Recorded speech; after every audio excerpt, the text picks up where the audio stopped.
जो मेरे दुख के साथी नहीं, उनसे मेरा कोई रिश्ता नहीं। ना जाने कैसा जमाना आ गया है, बहू को कोई लाज शर्म है कि नहीं।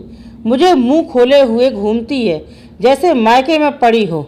और आप भैया, आपको क्या हो गया? उसके साथ स्कूटी पर पीछे बैठकर हंसते हुए आपको भी लाज ना आई?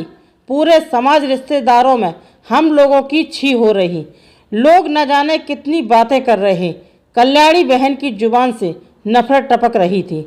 जिज्जी, जो मुंह में आ रहा है बक दे रही हो। कम से कम बोलते समय रिश्तों का तो लिहाज करे। लोगों का क्या है, उन्हें बातें बनानी हैं और वे बेमतलब के अफवाह फैलानी है। मधुकर जी कल्याणी जी के आरोपों से दुखी होकर बोले, रिश्तों का लिहाज बुआ को नहीं, आपको और भाभी को करना चाहिए था। सब समझती हूँ, आपकी बीमारी का फ़ायदा उठाकर जब ज़मीन जायदाद अकेले हड़पने का इरादा है उनका। स्वाति बेटी क्यों पीछे रहती? वो भी अपने मन का मैल झाड़ने लगी। सबके इल्ज़ामों को सुनकर पाखी और आरव को गुस्सा आ गया। पाखी जवाब देने ही जा रही थी कि मधुकर जी ने उसे रोक दिया। रुक जाओ बहू, आज तुम नहीं, मैं सबको जवाब दूंगा। तुम इधर आओ मेरे पास।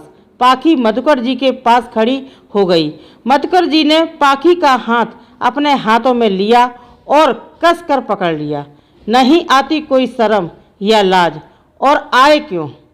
क्या एक पिता को अपनी बेटी का हाथ पकड़ने में शर्म महसूस होना चाहिए? क्या एक बहन को अपने भाई के साथ घूमने में झिझक महसूस होनी चाहिए? कहाँ थी तुम दोनों जब मुझे एक बहन और बेटी की ज़रूरत थी? पूरे 1 साल से यह लड़की दिन रात मेरी सेवा कर रही। कभी बहन बनकर सांत्वना देती और कभी बेटी बनकर जिद करती और कभी कभी तो माँ बनकर डांट भी देती। आज मैं तुम दोनों से बात कर पा रहा और सामने खड़े हो पा रहा सिर्फ अपनी पाकी बहू की वजह से। आरव का जॉब फील्ड वाला है। बेचारा सुबह जाता तो रात तक ही वापस आता, लेकिन फिर भी जब भी उसे समय मिला उसने किया।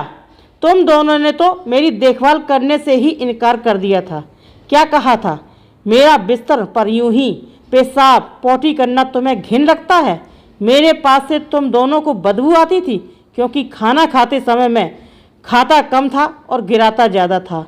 मुझे बेसहारा छोड़कर चले गए यह कहकर कि बेटा बहू करेंगे। तब तुम दोनों ने नहीं सोचा कि बहू अपने ससुर का काम कैसे करेगी या फिर ससुर बहू से यह सब कैसे कराएगा। इसने बहू बनकर ही सेवा की, लेकिन इस 1 साल में कब वो बेटी बन गई मुझे भी पता नहीं। थोड़ा ठीक होने पर पाखी मुझे स्कूटी पर बैठाकर फिजियोथेरेपी के लिए डॉक्टर के पास ले जाती थी। घर बाहर मुझे और बच्चों को पाखी अकेले संभाल रही थी। तब यह पड़ोसी और रिश्तेदार कहाँ थे? आज जब चलने फिरने लगा तो आ गई अपना जायदाद पर हक दिखाने।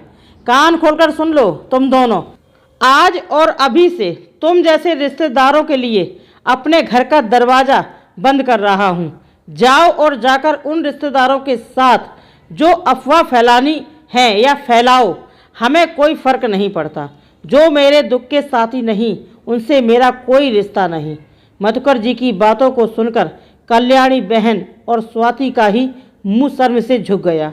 उनके झुके सिर को देख मधुकर जी व्यंग से पाखी और आरव से बोले, ना जाने कैसा ज़माना आ गया है। बहन और बेटी जायदाद के लालच में अपनों पर ही इल्ज़ाम लगा रही। आपको मधुकर जी का जवाब कैसा लगा और आप क्या सोचती हैं? क्या बहू बेटी बनकर अपने पिता तुल्य ससुर की सेवा नहीं कर सकती? अपने विचार कमेंट में ज़रूर बताएं और प्लीज़ चैनल को सब्सक्राइब करें, वीडियो को लाइक करें, दोस्तों में शेयर करें। मैं मिलती हूँ नई कहानी के साथ, तब तक के लिए नमस्कार।